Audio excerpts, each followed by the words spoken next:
ආයිබෝවන් අදත් ඔයගොල්ලෝ සාදරයෙන් පිළිගන්නවා travel with chef YouTube channel එකට. ඔන්න අදත් මම රෙසිපි එකක් අරන් ආවා. ඒ තමයි snow cheese cake එක හදන විදිය.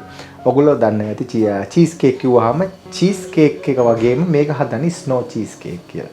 ඉතින් මේකේ ගොඩාක් අපි පාවිච්චි කරනවා cheese. ගොඩක් ඒක ඩෙකොරේට් කරන්න වටේට අපි ලස්සනට ඒක සරස ගන්න කරන්නේ මේ cheese වලින්. ඉතින් අපි බලමු මේක මේ හරි ඉන්ට්‍රස්ටිං මේක. ඔයගොල්ලන්ට මේක පුළුවන් ඩිසර්ට් එකකට වගේ පාවිච්චි කරන්නත් මේ කේක් එක. අපි බලමු මේක කොහොමද හදන්නේ කියලා.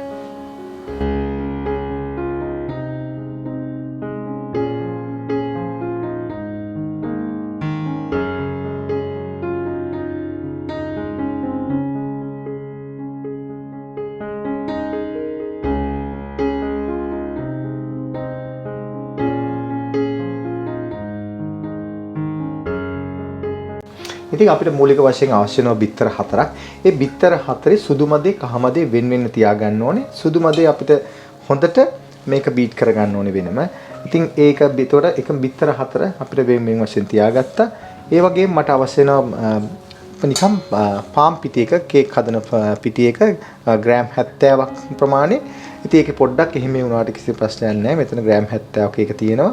ඊළඟට අපිට තියෙනවා මෙතන සීනි අපි පාවිච්චි කරනවා ග්‍රෑම් 70ක් ඒ වගේම ඊළඟට මට ලෙමන් ජූස් ඕනේ ටේබල් ස්පූන් එකක් ඊළඟට අපිට ඔයිල් එක يعني ভেජිටබල් ඔයිල් එක පාවිච්චි කරන්න පුළුවන් ඒකේ මිලිලීටර් 50ක ප්‍රමාණයක් ඊළඟට කිරි මිලිලීටර් 70ක ප්‍රමාණයක් අවශ්‍ය වෙනවා ඊළඟට බෑනිලා ස්වල්පයක් අවශ්‍යයි මෙන්න මේ ටික තමයි ප්‍රධාන වශයෙන් මේ කේක් එක හදාගන්න අවශ්‍ය වෙන්නේ මේ ස්පොන්ජ් කේක් එක වගේ සමාන කේක් එකක් තමයි මේකේ හදාගන්න වෙන්නේ ඉතින් ඒ ටික හරි පිළිවෙලට ඒ ටික අවශ්‍ය වෙනවා දැන් අපි මේක ඉස්සෙල්ලා හදාගමු ඉතින් මෙතන මේ බිත්තර සුදු මදයෙන් අපි මේක ඉස්සෙල්ලා අපි බීට් කරගන්න ඊට ඉස්සෙල්ලා මම අර මගේ ලෙමන් ජූස් ටේබල් ස්පූන් එක ප්‍රමාණය මම මේක දැන් එකතු කරනවා එකතු කරලා මේක හොඳට බීට් කරගන්න soft peak එක තියෙන විදියට පේන්න මම ඔයගොල්ලන්ට පෙන්නන්නම් ඊට වලින් මම ඔයගොල්ලන්ට කියලා දීලා ඇති බලමු කොහොමද මේක ඒ හරි පදමට හදාගන්නේ කියලා ඒත් එකම ඔයාලට පුළුවන් සීනි ග්‍රෑම් 70 ටික ටික එකතු කරන්න පුළුවන් මේකට ගොඩක් වෙලාට පාවිච්චි සුදු සීනි එක සහ මේකට හොඳ කාස්ටර් සුගර් එක තමයි මේක ගොඩක් වටින්නේ මොකද ඒක ඉක්මනින්ම ඩිසෝල්ව් වෙනවා ඉතින් ඒක නිසා ඒක පාවිච්චි කරනවා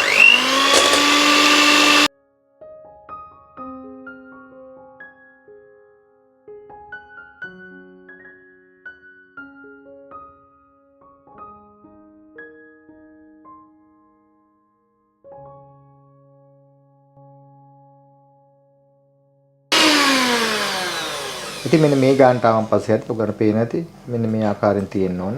ඉතින් මේ ගානට ආවන් පස්සේ නතර කරන්න. ඊට පස්සේ නතර කරලා අපි දැන් ඊළඟ එක පටන් ගමු කොහොමද කරන්නේ කියලා. ඉතින් මම ටීස්පූන් එක ප්‍රමාණය වැන්නලත් මේකට එකතු කරන ඉස්සෙල්ලා ඒ එකතු කරලා දැන් මම මේක බීට් කරන ගමන් අපේ මගේ තෙල් ටික ලෑස්ති, ඒ වගේම කිරි ටිකත් ලෑස්ති. ඒකත් මේ විදිහට මේකටම එකතු කරගන්නවා.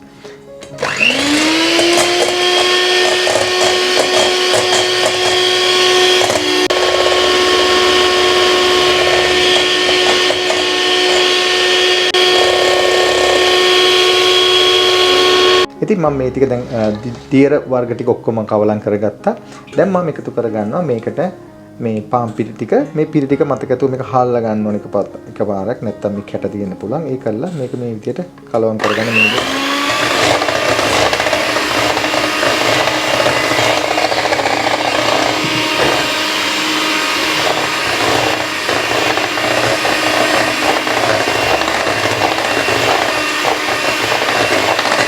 ඉතින් ඔයාලට පේන ඇති මිශ්‍රණ දෙක මෙතන තියෙනවා.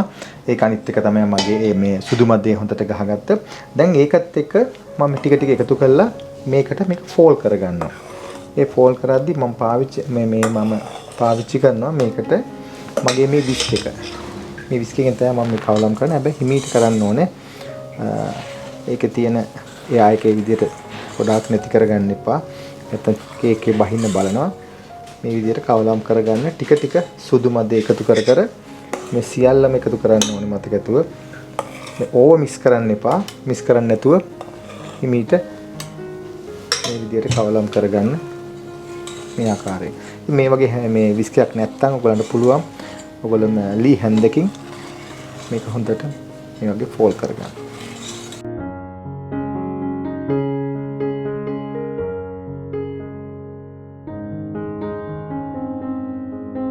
ඉතින් මම මේක හොඳට මේ වගේ කලවම් කරගත්තා. දැන් හරි. දැන් මම මේ මගේ මේ බේකින් ට්‍රේ එක තියෙන මේ විදිහට ඇතුලේ හොඳට මේ ග්‍රීස් ප්‍රූෆ් පේපර් එකක් අලවලා තියෙන්නේ. පාස්කින් පේපර් එක. ඉතින් දාලා තෙල් ටිකක් ගාලා තියෙන නැත්තම් මේක ඇලෙන නිසා ඒකල්ලා මම මේක මේ විදිහට ඇතුලට දාගන්න මේ ආකාරයෙන්. මේකෙදි ඔයගොල්ලෝ මේ උෂ්ණ දැන් මේ වෙලාවේ ඔයගොල්ලන්ගේ oven එක හොඳට ප්‍රී හීට් වෙලා තියෙනවනේ අංශක උෂ්ණත්වය 150ට මේක ස්ලෝ එකේ තමයි මේක බේක් කරගන්න ඕනේ. හේතුව මේක නැත්තම් මේක බහින්න බලනවා. ඉතින් මේකෙදි ඔයගොල්ලෝ හරි පරිස්සම් වෙන්න ඕනේ. ඔයගොල්ලෝ මේ oven එකෙන් ගොඩාක් ඉන්දර වැඩි කරගන්න අරකයි. එහෙම වුණොත් වෙන්නේ ඔයාලට මේක ඉක්මනින්ම බහින්න බලනවා. මොකද නැත්තම් මැද අමු වෙන්න බලනවා. මේක හරි මොකද මේකට අපි බේකින් පවුඩර් දාන්න නැති නිසා මේක තියෙන බිත්තරනුයි වලින් තමයි මේක හොඳට පිපෙන්න බලන්නේ. ඉතින් ඒක නිසා ඔයගොල්ලෝ පරිස්සමට මේක oven එකට දාලා තියාගන්න ඕනේ. තියලා මේ විනාඩි 45ක් විනාඩි 50ක් විතර ප්‍රමාණය යනවා මේක හරියට බේක් වෙන්න. වගේ පොඩි තට්ටුවක් දාලා දැන් මම මේක oven එකට දාගන්නවා. ඉතින් මම මේ oven එකෙන් මේ කේක් එක අරගෙන මේ අන්මෝල් කරගත්තා.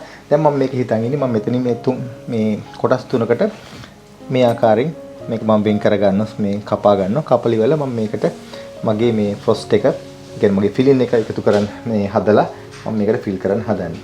ඉතින් මම මේක ඔයගලන්ට මේක දැන් කපලා මේ මම ඔයගලට ෆිලින් එක දාලා ඔයගලන්ට මම පෙන්නන්නම් මේ කොහොමද කියලා. ඉතින් ඔයගලන්ට සමහරට මේක ගොඩක් හීනවා වාට එක මේ ලයින් එකක් කපන්න පුළුවන්.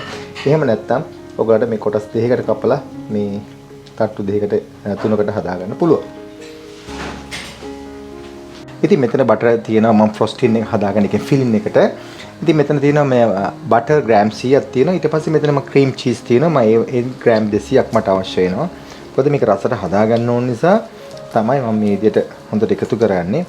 ඔයගලන්ට මේක sugar එක ගත්තා ගන්න. ඔයාලට එකතු කරන්න පුළුවන් ටින්කිරි. එහෙම නැත්නම් ඔයාලට icing sugar එකතු කරන්න පුළුවන් මේකට. ඒ එකතු කරන් පස්සෙත් ඒකත් කම ප්‍රශ්නයක් නෑ. හොඳ රස වෙනවා. ඊට පස්සේ මම මේක මේ විදිහට icing sugar ග්‍රෑම් 50ක් මම මේකට එකතු කරලා ඊට පස්සේ මම මේක කලවම් කරනවා. ඒ කලවම් කරන කලින් මම පොඩ්ඩක් එකතු කරනවා තව මේ thick cream එක. thick cream එකත් අනිවාර්යයෙන්ම මෙතන මිලිලීටර් 100ක ප්‍රමාණයක් එකතු කරගන්න ඕනේ whipped cream එකේ. මේ thick එක මේ විදිහට මිලිලීටර් 100ක්. ඉතින් මේ ඔක්කොම එකට දාලා මේ හොඳට මේක කලවම් කරගන්න පොඩි මේ හොඳ ක්‍රීම් එකක් තියෙනවා. හරි මේ ගාන හොඳට නැති මේ ක්‍රීම් එකේ. ඉතින් මෙන්න මේ වගේ හොඳ තියෙන. ඊට පස්සේ මේක ඔයාලට ගොඩක් සොෆ්ට් ගතිය වැඩි නම් ඔයාලට පොඩ්ඩක් තියන්න පුළුවන් ෆ්‍රිජ් එකේ තියලා අරගන්න පුළුවන්. මොකද ඔයා දැන් මම කේක් එකත් මේ ලායේ මම කූල් වෙන්න දාලා තියෙන්නේ. ඊට පස්සේ මේකත් හොඳට කූල් වෙන්න ඕන. ඊට පස්සේ තමයි මේක ෆිලින් එක දාන්න ඕනේ. මම මේක කේක් එකට ෆිලින් එක දාලාම ඔයගලන්ට පෙන්නන්නම්. ඊට පස්සේ කොහොමද අපි මේ චීස් එක කියන්නේ ෂ්‍රෙඩඩ් චීස් එක කොහොමද මේ කේක් එක උඩින් දාගන්නේ කියලා. ඉතින් ඔයගලන්ට පේන්නේ නැති මම මේ චීස් දැම්මා. ඇත්තටම චීස් ගැන පොඩ්ඩක් හඳුන්වන්න ඕනේ. මේක මම ඇත්තටම ඔයගොල්ලෝ දන්නේ ෂ්‍රෙඩඩ් චීස් එක තියෙනවා. ෂ්‍රෙඩඩ් එක බ්ලොක් එක. ඉතින් ඒකට අපි ටේස්ටි ෂ්‍රෙඩඩ් චීස් එක කියලා කියන්නේ. ඉතින් ඒකෙදි ගොඩක් වෙලාවට මේ විදිහට ඒ බ්ලොක් එක තියෙන්නේ. මම කරපැලි මේ ග්‍රේට් කරගත්තා. ඔයගොල්ලෝ ග්‍රේට් මැෂින් එකේ ග්‍රේට් කරගන්න එක දන්නවා ඇති. ඒකේ හීනි පැත්තෙන් තමයි මම මේ ග්‍රේට් කරගත්තේ. ඒ කරලා තමයි මම මේකට දාගත්තේ. නැත්තම් ඔයගලන්ට ෂ්‍රෙඩඩ් කරපුවම එක තියෙනවා. ඒක ගන්න එපා. ඒක නැතුව මේක මේ ටේස්ටි බ්ලොක් එක ගත්තාම ඔයගලන්ට ලේසි මේක ක්‍රියේට් කරගන්න Tamanට ඕන විදිහට මේක දාගන්න පුළුවන්. නැත්තම් මෙච්චර හීනිය කර නැහැ. පාමසන් එක නම් තියෙනවා ෂ්‍රෙඩඩ් එකේ මේ ෂ්‍රෙඩ් කරපු එක. නමුත් පාමසන් මේකට හරියන්නේ නැහැ. මේක ටේස්ටි චීස් එක තමයි අපිට අවශ්‍ය වෙන්නේ බ්ලොක් එක. ඒ විදිහට තමයි මම මේකට දැන් අද මේ කේක් එකට මම මේ විදිහට දාගත්තේ ඔයගලන්ට. ඉතින් ඔයගලන්ට පේන්නේ නැති මේක සම්පූර්ණයෙන් මේ විදිහට දැම්ම. නැත්තම් දිගට ගොඩාක් දිගට ගන්නත් පුළුවන්. ඔයාලා කැමති විදිහට ඒක හදා ගන්න පුළුවන්. ඉතින් මම මේක ඔයගලන්ට දැන් මේ කපලම් පෙන්නන්න කොහොමද මේක ෆිලින් එක තියෙන විදිය සහ ඒක තියෙන එක සොෆ්ට් ගතිය.